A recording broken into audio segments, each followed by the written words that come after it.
memberikan kita kesehatan sehingga kita pada pagi hari ini dapat melakukan presentasi.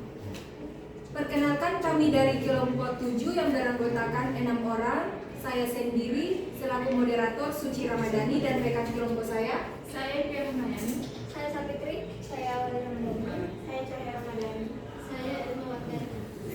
Di sini kami akan memaparkan hasil wawancara kami mengenai CP dan ATP di SD 55 DT. Untuk mempersingkat waktu, saya persilakan kepada pemateri pertama. Baik, materi pertama yaitu alur perencanaan pembelajaran sumber acuan langkah, yaitu perumusan dokumen pelaksanaan capaian pembelajaran dari Kemendikbud diolah menjadi tujuan pembelajaran atau alur TP dirancang dalam rencana pelaksanaan pembelajaran. Yang bagian kedua, langkah implementasi di kelas yang sesuai SPP, yaitu penjelasan materi oleh guru, penampilan contoh melalui media pembelajaran, pemberian tugas di akhir proses yaitu individu atau kelompok, atau lisan atau tulisan. Tujuannya yaitu langkah-langkah ini disusun untuk menggambarkan tahapan-tahapan dalam mencapai tujuan pembelajaran yang telah ditetapkan. Materi selanjutnya saya persilakan. Baik, materi selanjutnya itu poin wawancara atau penyusun TP dari CP. Pertama, penyusun kontekstualisasi dalam penyusunan ATP. Guru penyusun tujuan pembelajaran yang bersumber dari CP dengan memperhatikan 3 kondisi utama, yaitu kondisi yang dipertimbangkan, keterangan kondisi guru, kesiapan dan kompetensi guru, kondisi sekolah, fasilitas, sumber daya dan lingkungan sekolah. Yang ketiga, kondisi siswa, kelebihan, kelemahan dan karakteristik peserta didik. Yang kedua, fleksibilitas kurikulum merdeka. Guru menegaskan bahwa kurikulum merdeka memberikan kebebasan kepada sekolah dalam meramu dan menyusun TP yang akan diajarkan di kelas. Diberikan kepada moderator. Materi selanjutnya saya persilakan.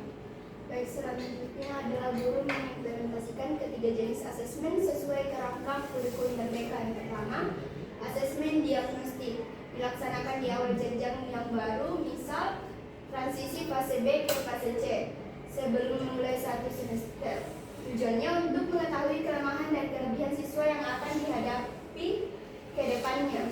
Yang kedua adalah asesmen formatif atau asesmen for and as learning dilaksanakan di akhir proses pembelajaran tersesi atau materi.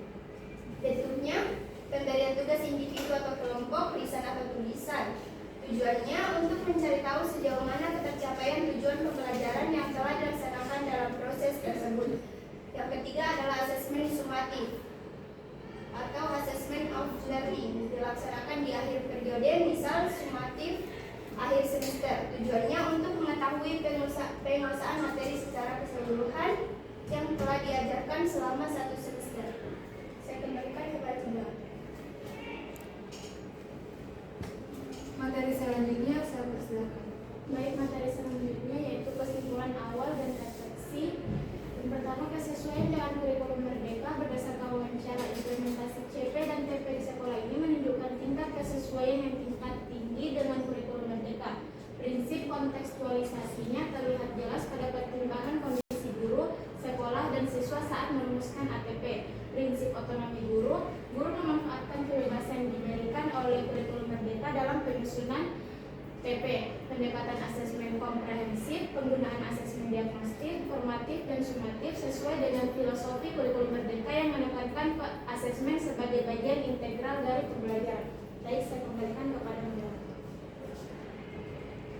Materi selanjutnya saya persilakan. Selanjutnya yaitu pesan dan harapan guru. Harapan guru. Mahasiswa didorong untuk mengembangkan potensi menjadi guru yang membawa perubahan kepada peserta didik. Tantangannya yaitu dunia pendidikan saat ini kompleks karena berhadapan dengan siswa yang sudah mengenal dunia digital, di mana siswa terkadang lebih dulu tahu materi yang disampaikan.